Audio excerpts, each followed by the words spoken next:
بسم اللہ الرحمن الرحیم۔ السلام علیکم ورحمۃ اللہ وبرکاتہ۔ یا اللہ رحمت فرما محمد صلی اللہ علیہ وآلہ وسلم پر اور ان کی آل پر۔ یا اللہ رحمت نازل فرما حضرت ابراہیم علیہ السلام پر اور ان کی آل پر۔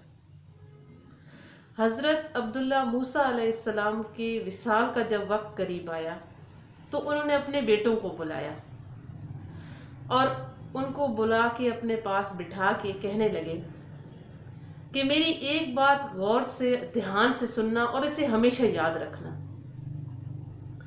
انہوں نے فرمایا کہ ایک شخص تھا جو کہ 70 سال تک اپنی ایک جھونپڑی میں رہا اور اللہ کی عبادت کرتا رہا۔ 70 سال کے بعد ایک دن وہ جھونپڑی سے باہر آیا۔ جب وہ باہر آیا تو وہ ایک عورت کے عشق میں مبتلا ہو گیا۔ اس عورت سے وہ گناہ کر بیٹھا۔ 10 دن اس عورت کے پاس رہا۔ جب 10ویں دن اسے پتہ چلا کہ میں نے یہ کیا کر دیا ہے، میں نے تو بہت بڑا گناہ کر دیا ہے، تو اس نے اپنے اللہ سے توبہ کی اور وہ وہاں سے نکل گیا۔ اب اس شخص کا یہ عالم تھا کہ وہ ہر قدم پہ جھک کر اللہ سے سجدہ کرتا، توبہ کرتا اور روتا۔ اسے پتا تھا کہ میری 70 سالہ عبادت کا جو یہ میں نے 10 دن جو ہیں یہ جب تولے جائیں گے تو میری 70 سالہ عبادت ضائع ہو جائے گی۔ وہ روتے روتے کچھ عرصہ اس نے گزار دیا اور اللہ سے معافی طلب کرتا رہا۔ ایک دن وہ بہت ہی بھوک کی حالت میں بازار کی طرف نکل پڑا۔ وہاں ایک بہت امیر تاجر شخص تھا جو کہ اپنے گھر کے باہر 12 روٹیاں لوگوں کو فروخت کرتا تھا، دیتا تھا۔ اب وہاں اس کے گھر کے پاس روز 12 لوگ آتے اور وہ انہیں روٹی دیتا اور وہ وہاں سے چلے جاتے۔ ایک دن وہ شخص بھی انہی شخصوں میں شامل ہو گیا۔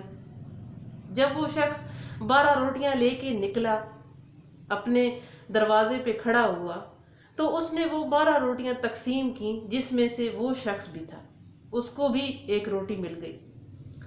چنانچہ وہ جو شخص تھے، انسان تھے، وہ روز آتے تھے روٹی لینے کے لیے، تو ایک شخص وہاں پہ رہ گیا جس کو روٹی نہیں ملی۔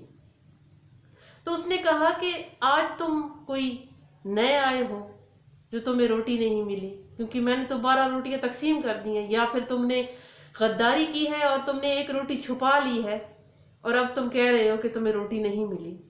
اس شخص نے کہا کہ نہیں، مجھے آج روٹی نہیں ملی، کیونکہ وہ دوسرا شخص جو تھا وہ وہاں پہ حصے دار بن گیا تھا اور روٹی اس کو مل گئی تھی۔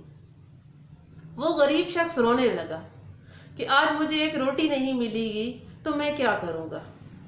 جب اس شخص نے اس کو دیکھا تو اس نے سوچا کہ میں تو پہلے بھی بھوکا رہا ہوں اور رہتا بھی ہوں، میرا گزارا ہو جائے گا جیسے تیسے کر کے، لیکن یہ شخص روز روٹی لیتا ہے تو اس کی حصے کی روٹی آج میں نے لے لی ہے۔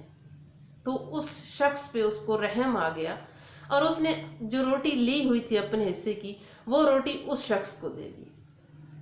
جب اس شخص کو اس نے دے دی، وہاں سے وہ چلے گئے، لیکن اسی دن اس شخص کی موت واقع ہو گئی۔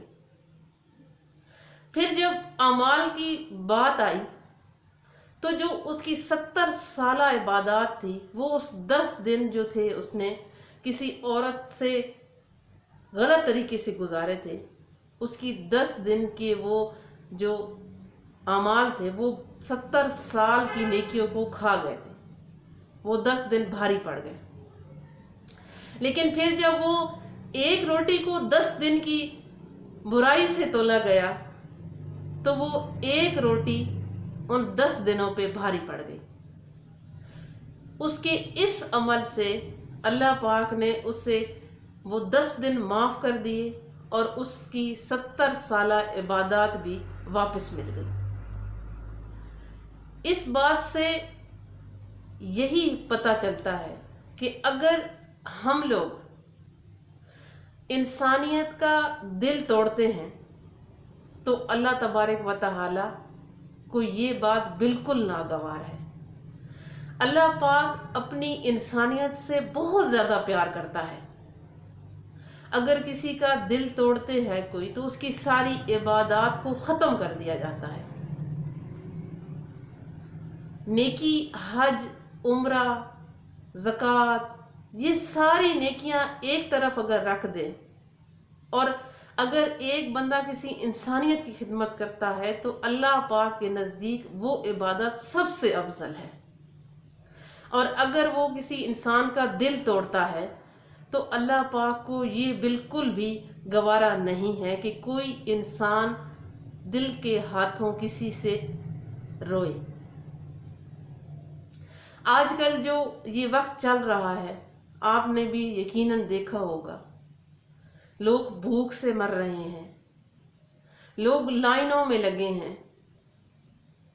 کل میرا بھی باہر نکلنا اور ایک جگہ پہ جانا ہوا تو میرا بھی اتفاق ہوا یہ دیکھنے کا کہ بارش تھی اور بارش میں سینکڑوں لوگ لائنوں میں لگے تھے، سردی تھی، گیلے ہو رہے تھے، لیکن وہ آٹے کی ایک تھیلی کے لیے انتظار میں کھڑے تھے اور وہاں پہ ابھی تک وہ آٹا نہیں آیا تھا۔ وہاں پہ خواتین بھی کھڑی تھیں، مرد بھی کھڑے تھے، حتیٰ کہ خواتین برقعے میں کھڑی تھیں، پردے میں کھڑی تھیں، لیکن پھر بھی وہ مردوں کے بیچ میں کھڑی تھی۔ کس لیے؟ صرف روٹی کے لیے کھڑی تھی۔ بہت دکھ ہوتا ہے یہ ساری چیزیں دیکھ کر کہ ہمارے ملک کے جو حکمران ہیں، جو ہمارے سروں پہ تعینات کیے گئے ہیں، مسلط کیے گئے ہیں، کہ یہ اپنی عوام کا خیال رکھیں گے، کیا یہ اپنی عوام کا خیال رکھ رہے ہیں؟ بہت دکھ ہوتا ہے ایسوں پہ، اور دعا بھی ہے کہ ایسے لوگوں کو اللہ غرق کرے، اللہ ذلیل کرے ایسے لوگوں کو۔ میرے ساتھ درود شریف پڑھیے، پھر انشاءاللہ تعالی اختتام، اور پھر انشاءاللہ تعالی کسی نئی اچھی بات کے ساتھ آپ کی خدمت میں حاضر ہوں گی۔ اللہم صلی علی محمد وعلی آل محمد کما صلیت علی ابراہیم وعلی آل ابراہیم انک حمید مجید۔ اللہم بارک علی محمد وعلی آل محمد کما بارکت علی ابراہیم وعلی آل ابراہیم انک حمید مجید۔ اللہ ہمارے ملک پاکستان پہ رحم فرمائے، آمین ثم آمین۔ فی امان اللہ۔